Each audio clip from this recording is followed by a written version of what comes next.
BFM Business, la librairie de l'écho. Les livres d'ailleurs.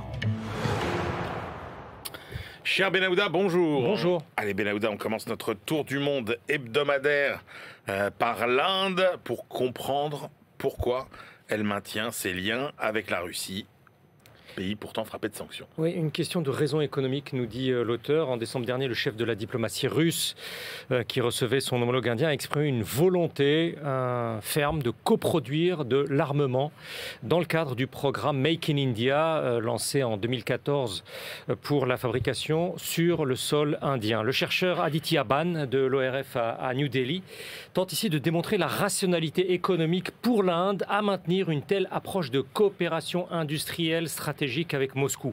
Il prend point par point les facteurs de dépendance de son pays à l'égard de production russe, les hydrocarbures, un tarif préférentiel, les engrais agricoles, très importants, certains métaux précieux, certaines ressources agricoles aussi.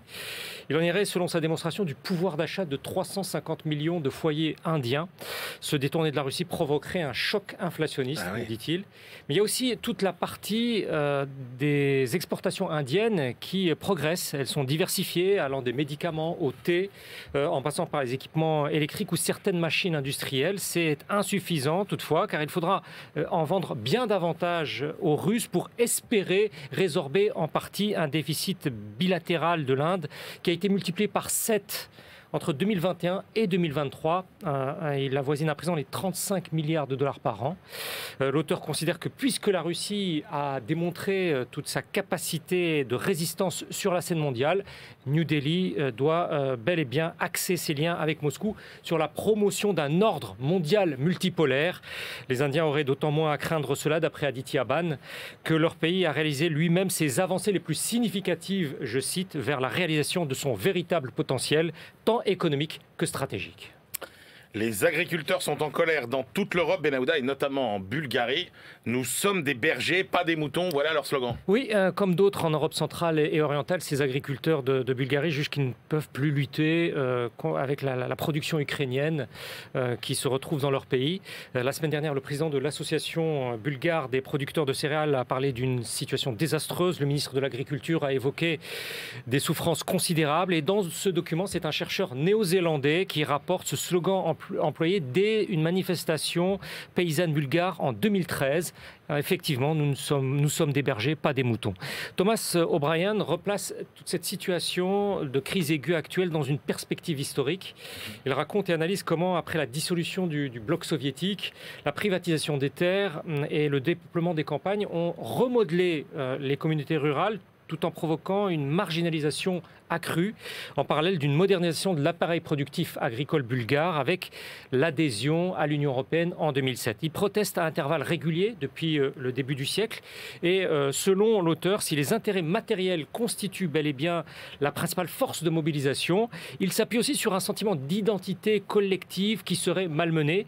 Aujourd'hui, c'est la concurrence qui provient d'Ukraine, mais avant cela, ça peut être des revendications quant aux subventions de la politique agricole commune, avec pour réclamation récurrente l'égalité de traitement avec les producteurs d'Europe de l'Ouest, par exemple lorsqu'il s'est agi de plantations de tabac ou bien de certaines cultures de légumes. Et invariablement, quelle que soit la majorité en place à Sofia, il y a eu cette conviction paysanne bulgare que l'État ne jouait pas à plein son rôle de garant, de protecteur. Ce qui arrive en ce moment risque d'amplifier ce sentiment dans la communauté rurale bulgare. Et on termine avec les Pays-Bas, Benahouda, où la pénurie de médicaments s'aggrave. Oui, le phénomène semble dépasser tout le monde en Europe. Un économiste spécialiste du secteur pharmaceutique dans une banque néerlandaise s'est penché sur la question dans son pays, sur les moyens éventuels de remédier à cette pénurie chronique. Ce manque a augmenté de 51% en 2023 et Diederik Stadijk l'avait pronostiqué assez tôt, en fait, dans un précédent travail de recherche. Nos craintes se sont hélas confirmées, écrit-il. C'est un ancien universitaire passé maintenant dans une banque. Telle ou telle molécule devient parfois impossible à trouver dans une pharmacie des Pays-Bas. L'an dernier, il y a eu à 2292 reprises un médicament qui a été impossible à trouver durant au moins 2 semaines, d'après les données de l'Organisation professionnelle des pharmaciens néerlandais. Certaines absences sont y compris devenues permanentes. Ah ouais. Il y a eu une forme d'amélioration en 2021, selon les éléments chiffrés disponibles, mais ça n'a en fait représenté qu'une parenthèse, une pause dans une dégradation entamée à partir de 2019, donc avant la crise pandémique. L'économiste d'ING explique que pendant la prise de conscience collective des pouvoirs publics d'une nécessité de retrouver une certaine sécurité stratégique dans ce domaine, il faut continuer à aller trouver ces médicaments génériques en Chine, en Inde. La fragmentation des chaînes d'approvisionnement, c'est très bien expliqué, est devenue telle que certains traitements aux Pays-Bas ont en fait effectué 2 fois le tour de la Terre avant d'atterrir dans une officine, dans une pharmacie néerlandaise. Il s'agit alors maintenant de stocker ensemble à l'échelle européenne par l'ensemble des États de l'UE. Deuxième option qu'il faut envisager, nous dit l'auteur, relocaliser la production, mais étant donné les coûts du travail de l'Europe, selon l'auteur, ça aura un effet inflationniste certain, d'autant qu'il faut former des compétences qui n'existent plus, bâtir des usines qui n'existent pas.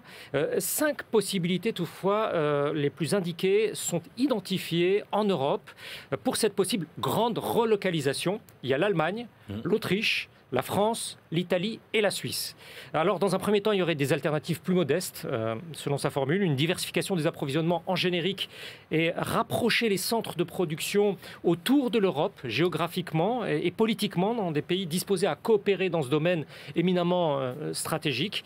Diederik Stadijk conclut, c'est comme lorsque le médecin vous dit « vous allez vous sentir beaucoup plus mal avant de vous sentir mieux ».